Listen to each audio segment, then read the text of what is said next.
Res. How's everybody doing? Come on, who's happy to be here today? All right, I'm looking around. I want you to know you look good. I see Jesus on you. Why don't you turn to your neighbor, make eye contact, and say, welcome to church.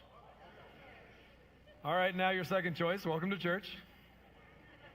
All right, thank you for making God a priority today. I want to give a shout out to those who are joining us online and those who are joining us at our campuses, 2 campuses now in Rio de Janeiro, Brazil. Can we show some love to everybody who's joining with us? We love you guys. Yes, so much. And I'm really, really excited about this message today and the series that we're in, ID Check. I really believe that in this point in history, there are so many people who just don't know who they are. And when we don't know who we are, and when we don't have God's, especially when we don't have God's perspective of who we are, His identity on the inside of us, then we can be confused by the tactics of the enemy of our soul. Every element of our identity can be confused by the enemy of our soul if we don't know who we are. Moms and dads, I'm doing this series, moms and dads and grandparents, largely for you, to give you some things to equip you to be able to inculcate in your children's lives when they're still in that formative season of life a little bit about, this is who God says I am. This is who God says I am. This is what God says I can do. Come on, somebody. And when we have that on the inside of us, then these other influences that come through social media or pop culture, they're less effective because we have an anchor for our soul in the area of identity. And so I want to talk to you guys today about Jesus' view of family, but I'm going to start with a parable. Now, keep in mind, a parable is a made-up story from the imagination of our King of Kings, of Jesus himself. He makes up the story to perfectly illustrate truth. So that's the story you're about to read. This is not a historical actual event. This is a teaching tool that Jesus imagined, made up, and then shared to teach certain things about the kingdom of God. You guys with me so far? All right, so Jesus spoke to them in parables, saying, the kingdom of heaven is like a king who prepared a wedding banquet for his son. He sent his servants to those who had been invited, right? So there's a family. There are people that expected the invitation, people that deserved the invitation, right? At least some of us would think that. So he sends his servants to those who have been invited to the banquet to tell them to come, but they refused to come. They refused the invitation. What's interesting about that is the Bible says that God sets the lonely in families. But everybody look at me. He does it through invitation. He invites. He doesn't force. Then he sent some more servants and he said, tell those who have been invited. So this, again, the same subset of the whole kingdom, this presumably largely family that had gotten the invitations.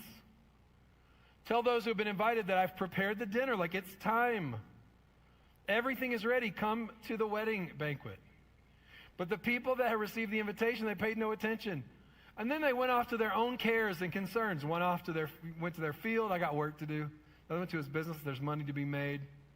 In other words, there were other interests and loyalties that were competing with the invitation. And I want to tell you something. Not everybody accepts the invitation to belong to God's family. Now, the Bible says, blessed are those who have been invited to the marriage supper of the Lamb. Let me tell you something. This is an important thing. When you invite someone to put their faith in Jesus, you're blessing them even if they say no. Why? Because there's an invitation to heaven. If you invite somebody to this church, this is a place where we invite people to every Sunday to put their faith in Jesus. So when you're inviting people to Res, you're kind of inviting people to the marriage supper of the Lamb. There's a blessing in the invitation, even if someone says no. You with me? But not everyone accepts the invitation. And that's just a reality. Now watch this. Then he said to his servants, the wedding banquet is ready, but those I invited, look at these really interesting words, did not deserve to come. Now, wait a minute. If they didn't deserve to come, why did he send them an invitation in the first place? Why did he react to their refusal with they didn't deserve to be here anyway? It's not an expression of insecurity. It's a basic gospel truth. And that is, you and I don't start out worthy to receive an invitation. What makes us worthy is what we do with the invitation God gives us. Right? So that you have this picture of these invitations of people that deserved, in theory, to be invited. But when they said no, that affected the sense of basically, were they worthy to move forward? Well, only based on what they do with the invitation.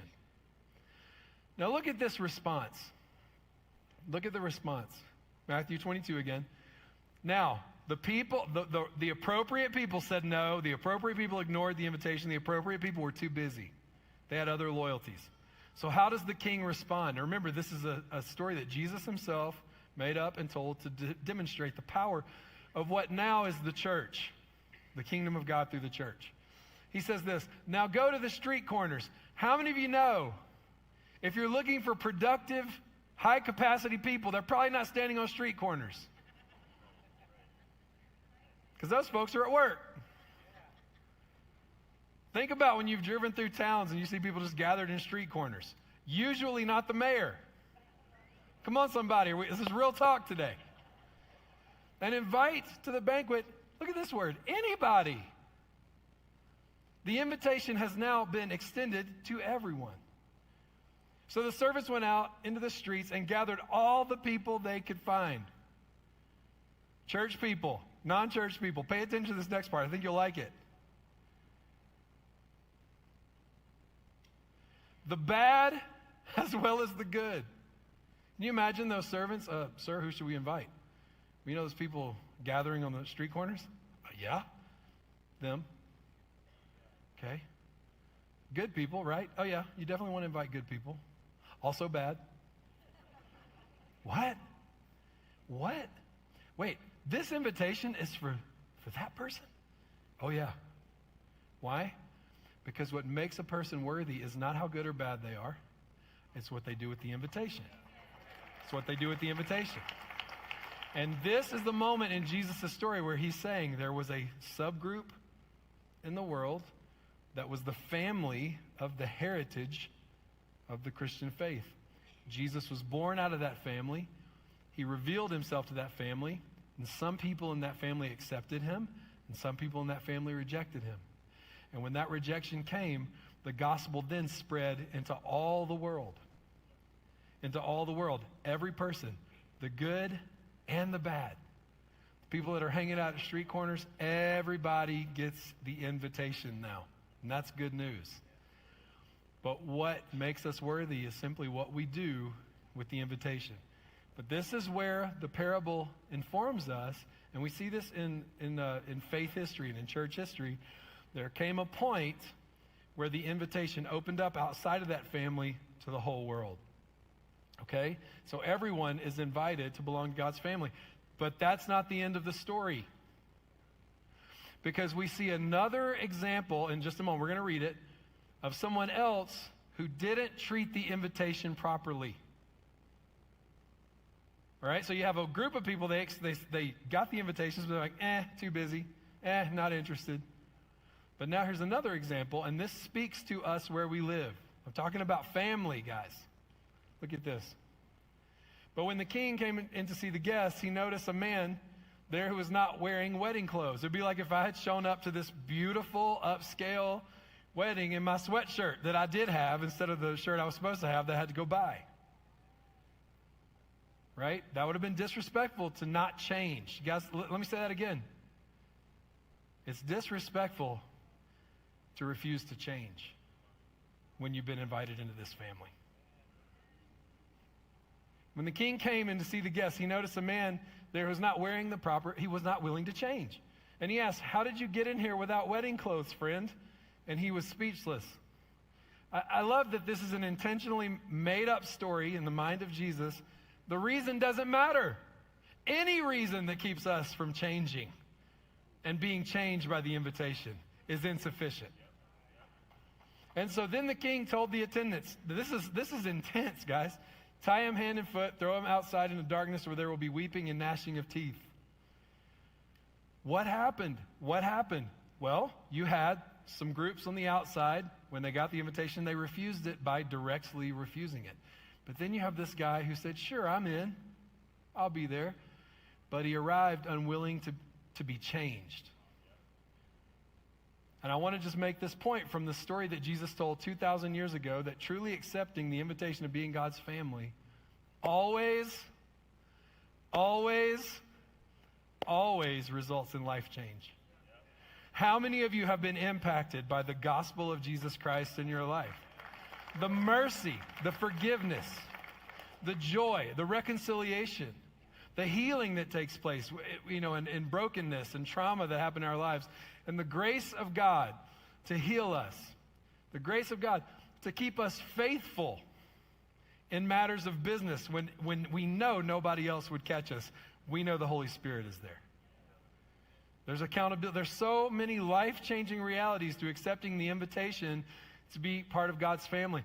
Well, that's kind of an interesting, intense story about family, but can I tell you something? Jesus actually held to this standard many times throughout his leadership example that you can see in Scripture. I want to give you guys a couple more examples. Are you interested? Okay, so Matthew 12 says, while Jesus was still talking to the crowd, so he's in his early 30s, he's invited these disciples. And I was thinking like the wedding party, like my new friend Andrew. His friends, these athletes, man, they would I call it the bro clap, like when you walk up, bah, it sounds like a clap of thunder. You know what I'm talking about? And when it hits, it's like, oh, there's chemistry between us right there, You don't want a little weak, you want to clap, right? And so then they hug each other. It's a big deal. Well, this was like these guys were like Jesus's bros. And they were like family with him. So while Jesus was still talking to the crowd, his mother and his brothers, so his biological family, stood outside wanting to speak to him, and someone told him, your mother and brothers are standing outside wanting to speak to you. And he replied, we're talking about family today, guys. He says, who is my mother and who are my brothers? It's an interesting question. Why? Because he was on mission, and he had these biological family members that were unintentionally, they're all good people, but there was a moment where he had to either be distracted by his family loyalties or stay faithful to the mission. And then he says this, he points to his disciples, his bros, and he said, here are my mother and my brothers. For whoever does the will of my Father in heaven is my brother and sister and mother. I want to make sure if we're talking about ID that we understand a lot of who we are is based on the family we're connected to. My name is Jonathan Wiggins. I did not give myself either one of those names. Last name is a family name. First name was given to me by my dad. Right? Who you know me to be comes from my family connection. And Jesus has a very strong teaching on what family is. And family is most loyal to the will of our Father.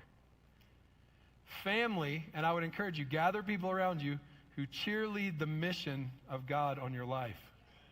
And make sure that you have appropriate doors closed, doors of influence closed between the voices of people that are trying to distract you from your mission and your calling. Okay, look at this, Matthew 8. Another disciple said to him, Lord, now listen, Jesus was saying, hey, follow me. We've got work to do.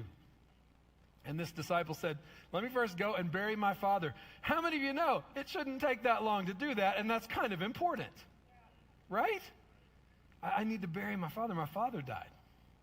But Jesus said another thing that's kind of, if you don't understand what he's really getting at, it just seems very harsh. He says, follow me and let the dead bury their own dead. What is happening? He's saying, hey, we've got work to do. God's family has work to do. God's family has work to do. Now, everybody look at me. Some of you have been part of this church a long time. It's life-giving for you. Some of you are visiting. Some of you have been here a long time, and you're like, I just don't know if I feel it anymore. I don't know what church I'm supposed to go to. Listen, please hear this. I truly believe, now I'd love for you to be at Res, but I truly believe it's more important for you to be family in whatever church you are a part of than to be at a certain church. Right? So if you're like just shopping around, that's great. If you land here, that's great. If you don't, that's great. But wherever you land, be family.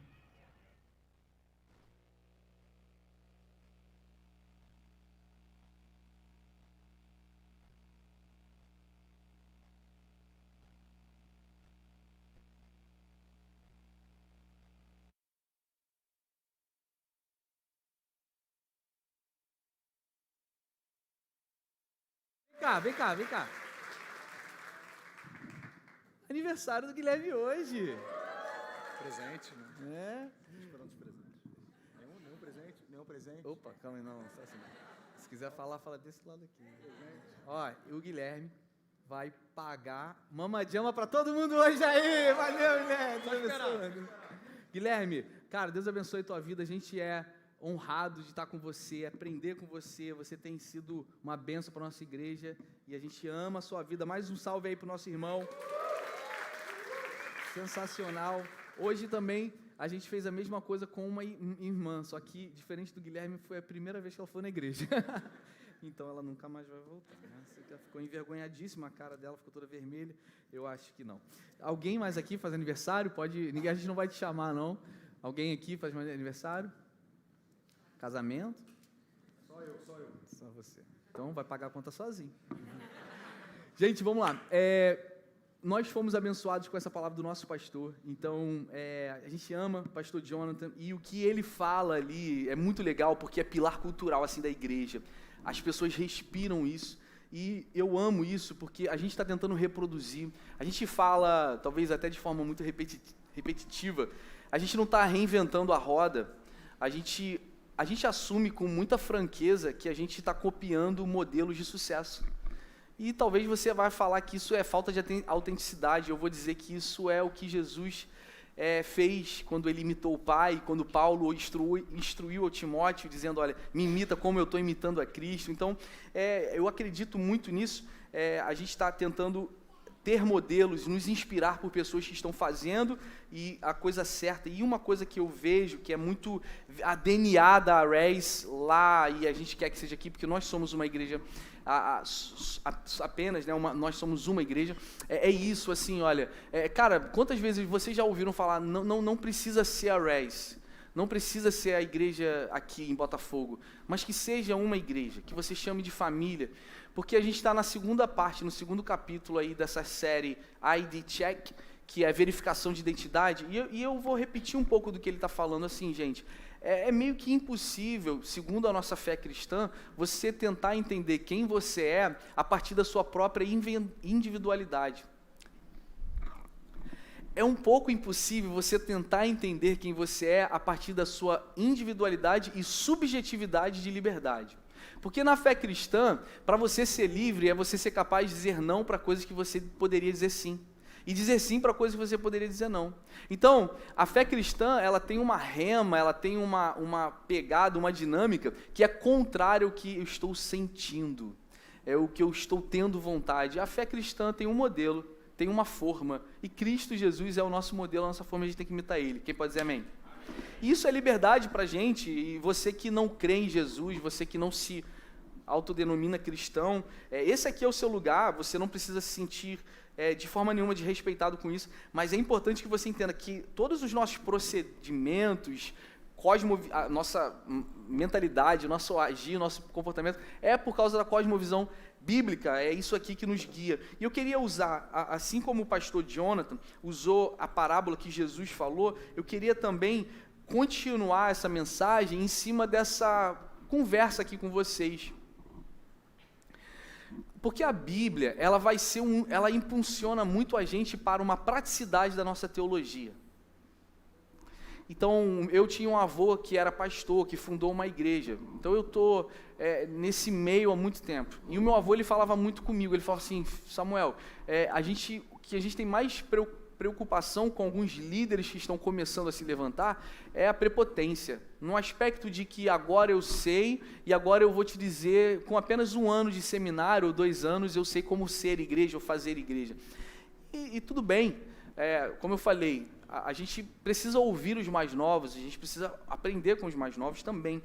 Mas ele falava muito sobre isso porque é interessante, porque ele questionava quão antagônico às vezes é o saber, se esse saber não for desenvolto na praticidade.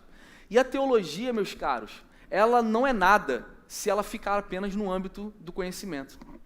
Então, a Bíblia, como Jesus, ela vai te instruir várias vezes para que você reforce o seu conhecimento na forma como você ama o próximo, como você serve o próximo, como você perdoa o próximo, como você convida o próximo. E é claro que tudo isso, como vocês... Quem estava aqui semana passada?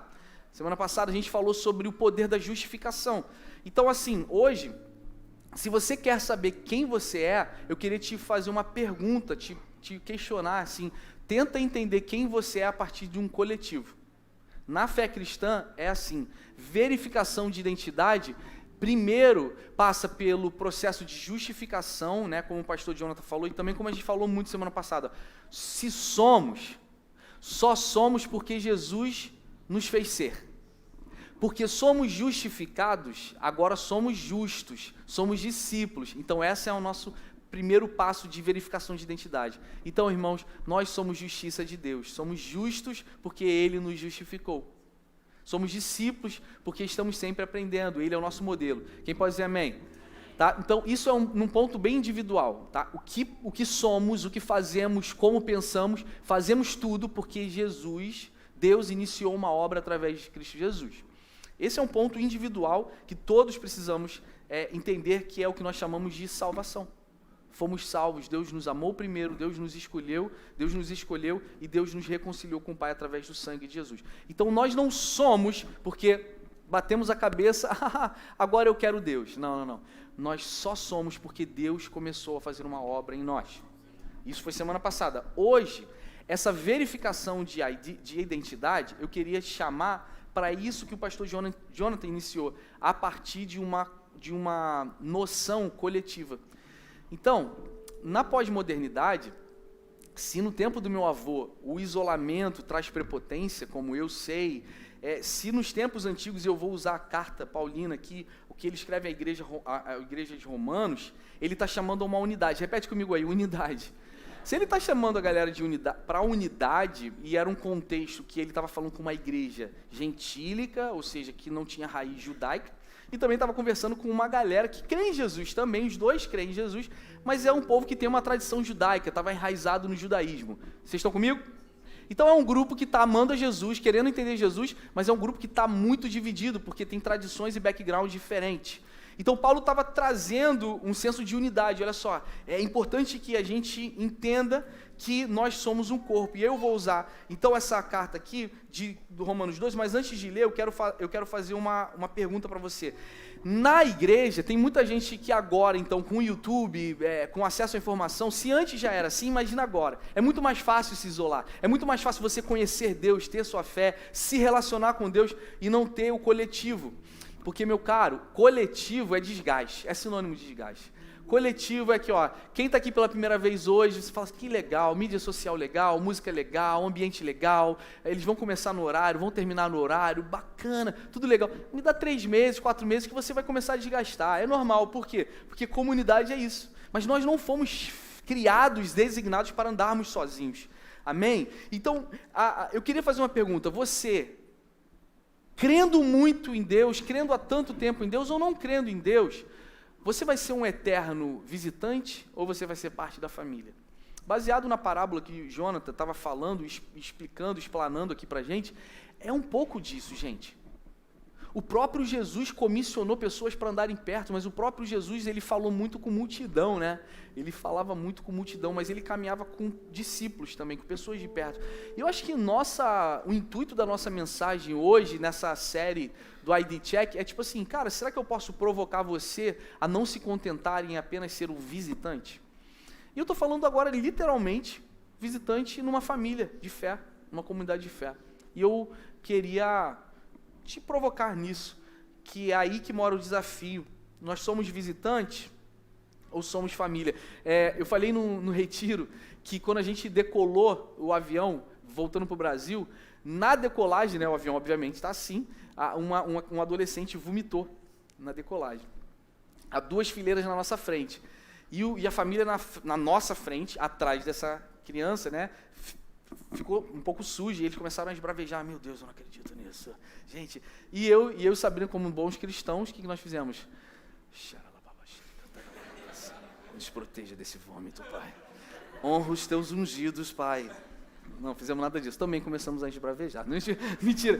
Mas a gente viu aquela situação, um cara que estava na minha frente ficou muito, muito bravo. E é aquilo, né? Nós teríamos 8 horas juntos ali. E o cheirinho...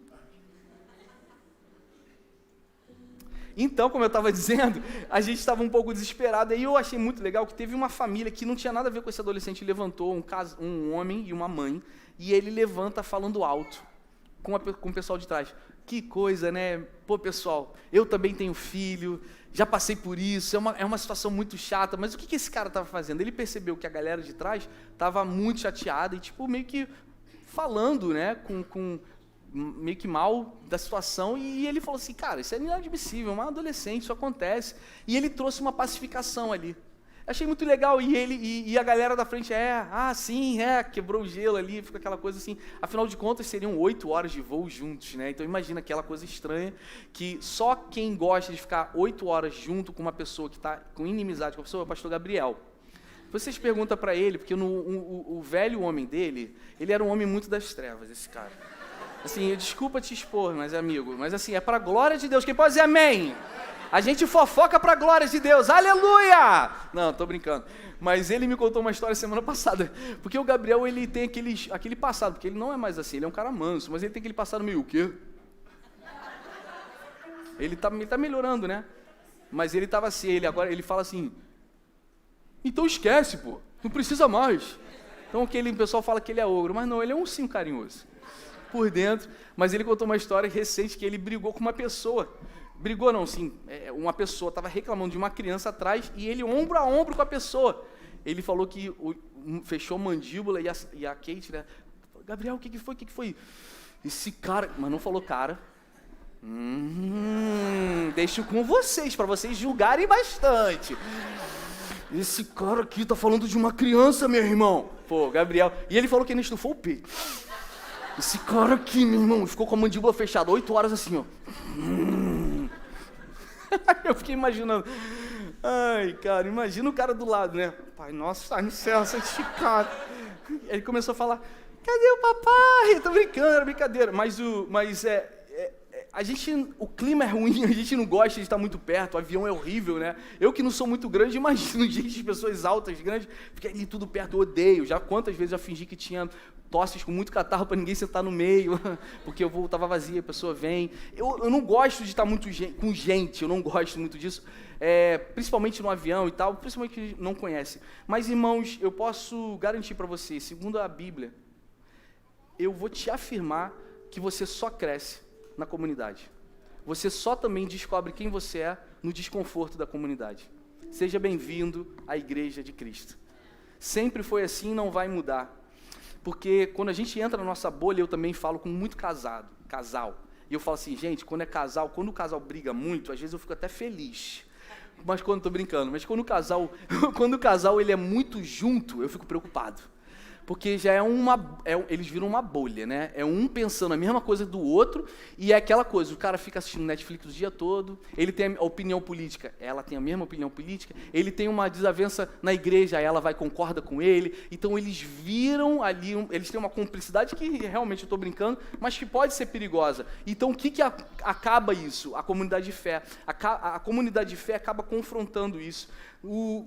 A família vai lá, fez o que a comissária de bordo fez, bota um jaleco, bota uma touca, bota uma luva e limpa o vômito daquela criança. Ser família na igreja é limpar vômito dos filhos dos outros.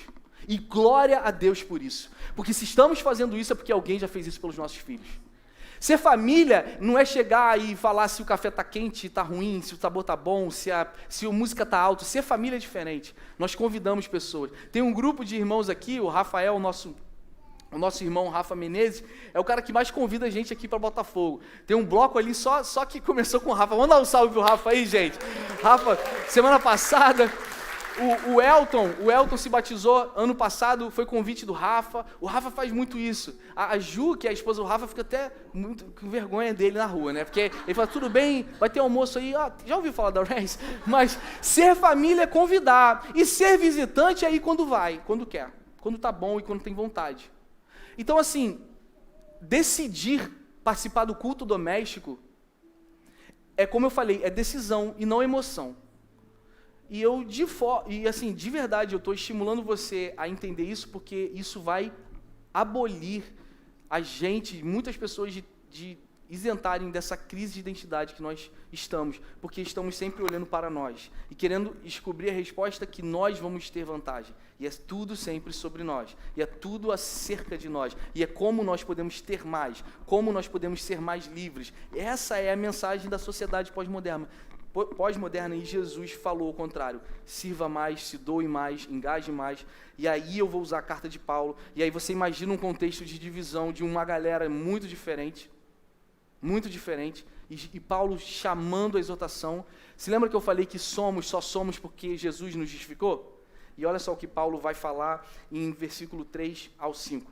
Porque pela graça que me é dada, digo a cada um dentre vós que não pense de si mesmo além do que convém, antes pense com moderação.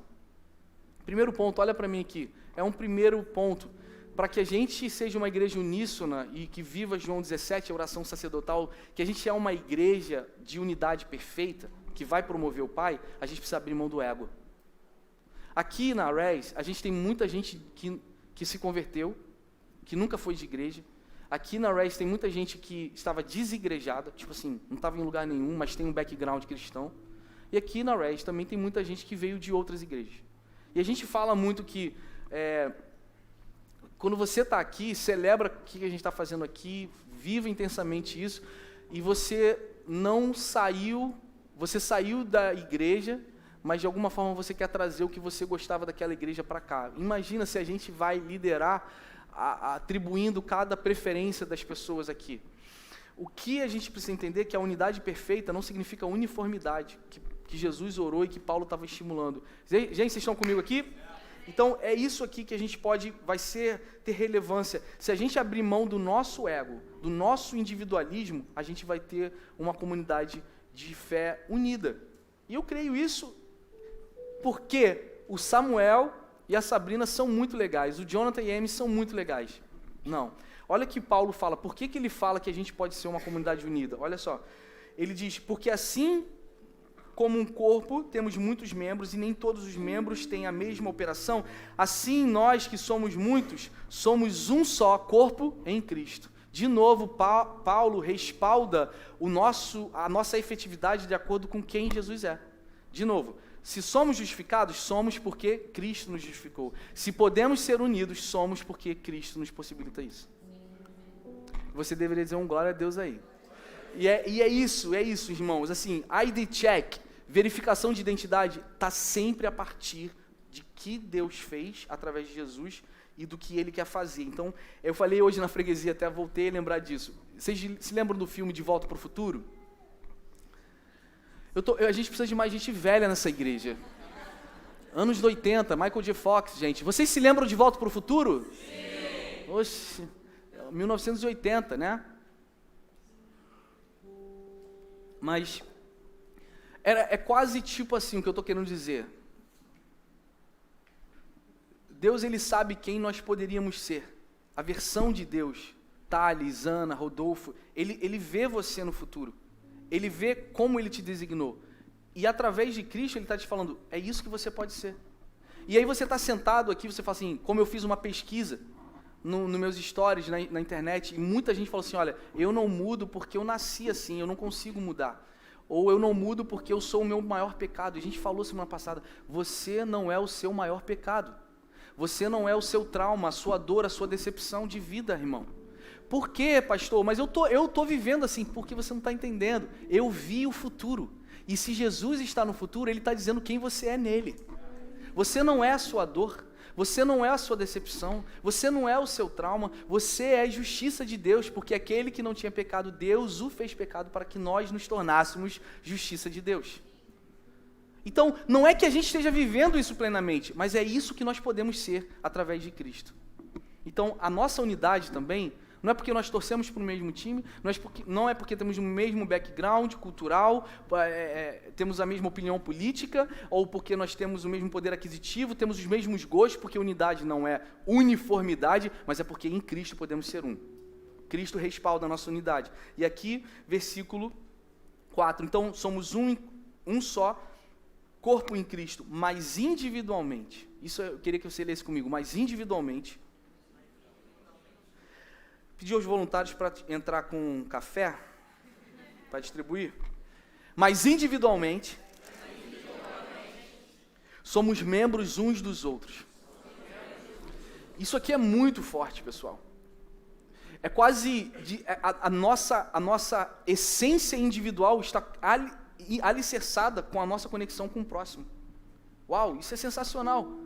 Isso é maravilhoso. Então, ao mesmo tempo que o meu sistema cognitivo está mandando a minha mão fazer esse gesto, e está mandando a minha perna fazer esse movimento, é isso, a igreja unida é isso, cada um operando conforme o que foi chamado, de acordo com a fé que nos foi atribuída, e nós amamos, estamos interligados um ao outro, operando para que no final a glória e o louvor seja de Deus. Versículo 9, o amor não seja... Ei, vocês leem comigo aqui? Me dá uma força aí. Vamos lá. O amor seja... Aborrecei o mal e... Amai-vos cordialmente uns aos outros com... Preferindo-vos em honra uns aos outros. Se Paulo está exortando e está ensinando o pessoal a amar não fingidamente, é porque a gente pode amar fingidamente.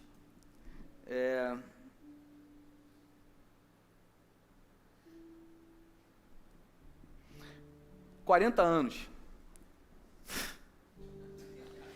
Experiência em pessoa. Já contratei um barbeiro para pintar meu cabelo de branco porque as pessoas não estão me respeitando. 40 anos, é muita vida aqui, amigo. E ministério, 40 anos de idade e 57 anos de ministério. Não entendeu a fórmula? Mistério. Coisas de Deus não se explica. Brincadeira à parte, o que eu ia dizer é sobre... É um pouco... Começa a gente a criar um pouco de intolerância e ranço a pessoas começarem a dizer como a igreja tem que ser quando ela não se propõe a ser igreja. Porque tudo que é criticismo sempre teve ibope. E eu acho que a voz profética precisa ser ouvida, a gente precisa ouvir criticismo, a gente precisa disso. A gente só precisa entender que a gente precisa diferenciar muito bem instituição falida, corrupta e manipulativa da noiva de Cristo. A noiva está sendo adornada, a noiva está sendo preparada e preparando o caminho de Jesus. E a noiva, gente, é um sinal escatológico, um sinal profético de que Deus vai efetivar tudo o que Ele prometeu. E ser noiva, mesmo você assistindo e fazendo curso de teologia, assistindo todos os pregadores no YouTube, ser noiva é muito mais do que conhecer quem Deus é. Mas é trazer à existência tudo que você conheceu dEle. E eu acho isso sensacional, que a gente possa honrar uns aos outros. O que é isso? Talvez uma igreja local, ela não tenha um segmento que nem a RES. E nem isso não significa que a RES é uma igreja melhor. Talvez o meu estilo de pregação não seja... Eu não tenho um estilo de pregação de ensino, de mestre. Não é isso que eu sou.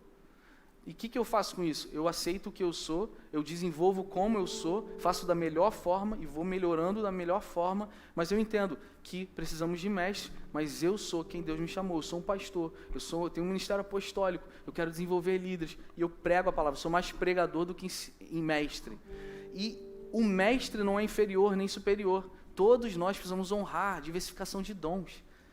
E isso é um pouco chato pra caramba, porque crente adora dizer como a igreja tem que ser. Você ficou numa escola religiosa 30 anos, que a parede era branca, aí agora a parede é preta, você acha que é demônio. O teu casamento está destruído. Você está destruído emocionalmente, mas você quer dizer como a igreja, a liturgia tem que ser. Pastor, eu não tenho autoridade? Tem, querido. Mas deixa eu te dizer, seja primeiro para dizer como as pessoas têm que viver. Essa palavra de honrar uns aos outros não é tapar sol com peneira, não. Honrar uns aos outros é ver beleza onde não é a atuação que você está fazendo, cara. É isso, gente. A igreja tem que ser mais unida. Tem que ser mais forte, tem que promover mais essa unidade. E aqui finalizo com o versículo 16. Não sejais sábios em vós mesmos. Gente, se Paulo está falando isso há milhares de anos atrás, não seja sábio na sua própria sabedoria, imagina hoje com a galera que sabe muito mais. Sim, faz sentido o que eu estou falando? Então, se isso era um tumor naquele tempo, imagina hoje. Então, o que Paulo está falando? O que Jesus está nos ensinando? Jesus ensina, cara, você quer ser o maior? Seja aquele que sirva. Paulo não está inventando a roda, Paulo está ouvindo Jesus, gente. As escritas de Paulo, elas vêm inspiradas pelo Espírito Santo através do modelo de Cristo, irmãos. Não é antagônico. Quem pode dizer amém aí? Então, não ser sábio não significa que, por exemplo, o Caio, o Felipe, você possa chegar, pô, Samuel, a gente pode melhorar aqui, a gente pode fazer isso aqui melhor, eu tenho uma ideia. Claro, nós precisamos ser igreja para isso. O que eu estou querendo dizer é que a gente tem que ter cuidado de andar no mar, de navegar no mar de prepotência e achar que todo mundo que não faz o que a gente faz é inoperante. Né? Maria estava lavando os pés de Jesus e Marta, manda que ela sirva a mesa. E Jesus falou, cara, não, ela está fazendo a coisa certa, ela escolheu a coisa certa. O problema não é servir mesa, o problema é não ter empatia com quem não faz o que você faz. E por isso fala sobre a operação de dons. Nós somos unidos e podemos ser unidos, mesmo que atuemos diferente na vida da igreja. Eu queria fazer um termômetro para você, essa é a palavra que eu queria continuar para você. Quem foi abençoado aqui? Mas eu queria só fazer um termômetro, ou um teste aqui. Você poderia mensurar se você é família ou se você é visitante? E a gente aqui tem algumas dinâmicas. Essas dinâmicas não são perfeitas, de verdade não são. Mas eu acho que, de novo, me dá um pouco de ranço a ideia de uma espiritualidade que não tem desenvoltura prática. E eu queria te fazer um convite a questionar você, se você tem sido visitante e família. E, novamente, eu amo o que o Jonathan falou, não precisa ser família na Res, mas seja família em algum lugar. Que é uma igreja que vai te acolher, uma igreja que vai te desafiar. Isso é o que é o mais importante, porque a igreja, o reino de Deus não cabe na igreja. O reino é muito maior do que a nossa igreja, do que a nossa denominação, amém? Então, o termômetro é o seguinte, algumas que eu ouço nos meus aconselhamentos, que eu gostaria até de passar para vocês. A gente tem os grupos de crescimento. É estranho, porque eu cresci, eu fui pastor de jovens, e o que eu mais cresci em adolescente era assim, ó, eu odeio porque a igreja tem panelinha. Aí a gente faz um grupo de crescimento sazonal para justamente todo mundo, caminhar com todo mundo, mas você continua não fazendo o grupo de crescimento. A gente ficou 1 ano e meio em Botafogo sem falar de dinheiro, porque a gente falou assim, cara, a gente não pode, falar de dinheiro é muito complicado, a gente ficou pisando em ovo. Aí a gente percebeu que, falando dinheiro ou não, as pessoas não davam. Não foi a ausência de ensino. Ou seja, se a gente se mover pelo criticismo das pessoas, a gente não vai viver a visão que Deus tem pra gente. Isso é muito perigoso. A gente, por exemplo, outra experiência aqui, 2 anos de Botafogo. Dinheiro, política. A gente perdeu gente na igreja na época da eleição presidencial, porque a gente não fez no púlpito um apoio a um presidente que majoritariamente as igrejas estão fazendo. Eu tenho o meu voto, eu votei nessa pessoa 2 anos e não tenho problema em falar disso, só que nunca a gente usou a plataforma para convencer ninguém, influenciar ninguém a fazer isso. Porque nós entendemos o seguinte, que isso aqui é uma plataforma neutra, e a narrativa do Evangelho é muito maior do que a narrativa da esquerda ou da direita. Porque ela é a única que traz redenção. Mas teve gente que reclamou, ou seja, é quase assim que eu estou querendo dizer, olha, vocês não declararam um apoio público a um presidente que deveria ser declarado, e eles saíram da igreja. Quase a gente sempre vai perder. A gente sempre vai perder. Aí eu comecei a perceber assim, cara, a gente vai falar, porque é o Espírito Santo que convence os corações. Quando a gente... E eu creio que o Espírito Santo de Deus está aqui. Então, essas palavras, tipo, eu não me sinto à vontade num grupo de crescimento. Bem-vindo à igreja. Você não é para sentir à vontade mesmo, não. Mas é aí que está o teu crescimento. Eu não tenho afinidade com aquelas pessoas. Bem-vindo à igreja. É por isso que a gente vai começar a entender quem nós somos a partir dessa coisa estranha. Eu não tenho tempo, eu não faço tempo, na verdade. Eu não sinto necessidade. É o que eu falei, é perigoso demais, né? Esse não sinto necessidade é muito perigoso, né? Tá aí você lá no sótão do teu avô comendo Doritos o dia todo e vendo série de Netflix. Você não sente necessidade. Viu a luz do dia até... Nós não nascemos para viver sozinhos. E cuidado que se essa sua sociabilidade não é enquadrada dentro da comunidade de fé. Cuidado com isso. Porque a gente também não crê que a sociabilidade deve ser só na comunidade de fé. Mas deve haver sociabilidade na comunidade de fé. Porque é aqui que há exortação e oração uns pelos outros. Quem pode dizer amém? Tá bom? Eu não quero me expor, não quero participar do GC porque eu não quero me expor para depois me decepcionar. Acontece muito isso. Tanta gente ferida, tanta gente magoada, decepcionada com a igreja. Então a pessoa dá um background, tipo assim, cara, eu não vou mais me expor porque eu não quero me decepcionar. Mas eu te provocaria a pensar e a pedir ao Espírito Santo a você atentar mais uma vez. Da mesma forma, as nossas Dream Teams, a gente teve o retiro de carnaval e algumas mentiras que parecem verdade, né? A Bíblia fala sobre sofismas. Eu não tenho tempo, eu tenho vergonha de servir, segurar uma plaquinha.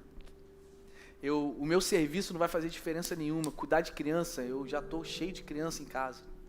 Tá? O pastor Jorginho, a Raquel tem 7 filhos. E a Raquel às vezes vai lá na freguesia tomar conta de criança. Então tudo bem que ela toma conta assim, ó. Mas está tomando, mas estou brincando, isso é contra o nosso pilar. O nosso pilar é escolher a alegria e fazer tudo com excelência. E a gente diz o seguinte, meu irmão, não é porque você canta no chuveiro que você vai cantar aqui. Não é porque tua mãe ficou 20 anos, você canta tão bem, filho. Não, você não canta. Se o Josué e a Ariane disser que não, você não canta. E nem toca, né? Não é porque você pega o baixo e aí faz assim, ó. Não é não, Luiz Cláudio? Eu, como eu comecei com o baixo, eu só sabia fazer isso aqui. Eu achava que tocava. A gente precisa que você sirva com excelência, você faz muito bem, mas você também tem paixão nisso, você se diverte fazendo isso, você é bom fazendo isso. A gente teve a Ana Clara, que ela está no campus da freguesia, olha só que legal, um casal novo, no momento na vida deles, foi para o retiro, mal conhecia a Reis, e eles falaram que, cara, o que mais impactou eles estão agora na igreja, foi porque eles estão com 2 filhos, e não foi o culto em si, não foi a música, o louvor, a oração, a palavra, foi na primeira noite, a Ana Clara, que é uma das nossas voluntárias do Dream Team de Kids, ela chegou para eles e falou assim, olha, eu senti no meu coração de ficar com os seus filhos, para que vocês possam aproveitar o culto. E aquilo tocou muito eles. Então, vai você, na sua estrutura religiosa, dizer que Deus só se manifesta quando a gente tem 4 horas de culto e a coisa perde controle? Que Deus é esse? Deus é poderoso para agir em 5 minutos de música, amigo. Deixa eu dizer mais. Deus é poderoso para agir num abraço lá na recepção. Deus é poderoso para agir num telefonema, numa mensagem, numa oração, num GC. Deus é poderoso para agir em qualquer circunstância, na praia, seja dentro desse teatro, ou seja fora, porque Ele é onipresente, Ele é onisciente, Ele é poderoso e Ele está se movendo. Através dos dons que Ele colocou em nós. Olha essa menina, esse casal, totalmente edificado porque uma menina sentiu de Deus, olha, deixa eu ficar com seus filhos. Cara, glória a Deus por isso. Isso é a igreja. Isso é a igreja, aquela mulher, comissária de bordo, botar o jaleco e limpar o vômito. E ela não falou, piloto, larga o avião e vem limpar o vômito, porque eu não faço isso, não. Ela faz isso, porque ela foi designada para fazer isso. E é isso aí. Ser igreja é limpar o vômito dos filhos dos outros e fazer isso com muita alegria. E cada um na sua função, ninguém é melhor que ninguém, temos responsabilidade diferente sim. Semana passada, banheiro masculino entupiu. Não vou entrar em detalhes. Agora, se você foi o culpado, eis que te digo, quem falou isso? Nunca mais faça isso. Tô brincando, sem condenação aqui, tá bom? Sem condenação, mas assim, se você fez isso, mas teve um lance aqui, o banheiro entupiu. O Patrick foi o herói. Calma aí que eu não vou dar salve. Calma, não aplaude não. Ele foi. Pastor Gabriel, vai lá limpar. Tô brincando. Ele foi, chamou o pastor Gabriel. Gabriel foi lá, viu, eles resolveram. Mas o Patrick lá, não, assumiu, né, Gabriel? O Patrick, então, gente. Isso é ser família. Né? Quantas vezes eu já limpei o banheiro aqui também, né? Principalmente quando tinha gente passando, deixa eu mostrar que eu sou humilde. Mas existe poder e efetividade da glória de Deus quando a gente serve o irmão. Porque talvez essa é uma das formas mais tangíveis de nós honrarmos Deus também. Deus ministra num abraço, num sorriso, num serviço. Então você que desistiu de servir, ou você que acha que você não tem tempo, você não é empregado de ninguém, seja qual for a desculpa, sirva, porque você está fazendo a diferença. E o último aspecto é a generosidade, que também, como eu falei, é um tema muito delicado, porque a América Latina sofreu muito com o evangelho da prosperidade nas últimas décadas. Então, foi um desserviço para a igreja, porque toda hora que a gente fala de generosidade, parece que a gente está manipulando. E eu queria também usar algumas frases que eu sei como pastor, passa no coração de vocês. Frases como: a igreja não precisa, por que eu vou dar? Eu não sei o que fazem com dinheiro, você não sabe porque você não dá. Porque quando você der, você vai ter acesso a saber ao que a gente faz. Eu não sou o centro desse investimento. Você não fala isso, mas essa é a verdade. Você não tem problema nenhum de pagar R$250 num jantar, mas você não consegue dar R$40 aqui. Então, assim, essa fala é especificamente para quem chama réis de igreja. Você está sendo muito duro. Não estou não. Eu estou falando algo que vai trazer uma identidade para você, uma verificação de identidade para você. E ganância é antagônico com a identidade que Deus quer. De verdade, assim, confia em mim, irmãos, pastor. E eu também não faz sentido você chamar réis de igreja e não confiar em como a gente administra as finanças. Também não faz sentido. Então, de forma bem clara, a gente fez uma campanha para levantar a freguesia, sim ou não?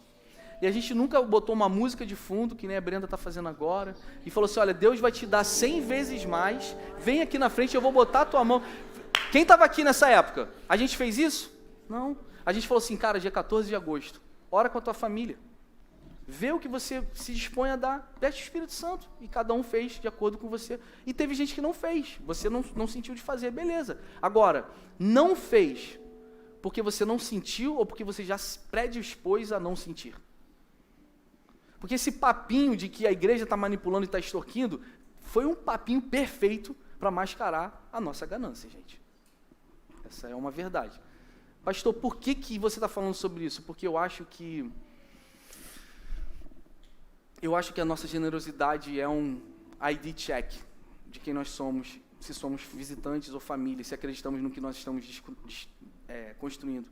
Eu já me dedico com o meu tempo, com o meu talento, então não preciso de dar. Cuidado com esses argumentos, porque isso pode estar mascarando algo. Ser parte dessa família vai nos conectar à nossa verdadeira identidade. Eu queria realmente passar essa mensagem para você, e eu estou falando pontos práticos, e esse é o meu papel, às vezes é ser chato, mas eu estou trazendo praticidade à mensagem que a gente está aplicando. Faz sentido, gente? Eu espero que essa mensagem tenha sido uma bênção para você, e são pontos muito simples, mas é o que a gente tem oferecido hoje como igreja local. A gente não está falando de muita coisa, mas de poucas coisas, mas que podem, de fato, fazer a diferença. Então eu queria orar com você nesse momento. A gente está honrado de ter você aqui nessa noite, e eu sei que o Espírito Santo de Deus está aqui, e eu não sei qual é a música que o time de música vai cantar, mas eu queria também que a gente tivesse um tempo de adoração juntos, como família, de fé. E eu queria finalizar orando para que no final dessa temporada, né, nessa estação de ID Check, cara, você soubesse tanto quem você é a partir de quem Deus é. Você tivesse uma experiência profunda em quem você é. E é tão forte que você não vai ficar carente do rótulo da sociedade.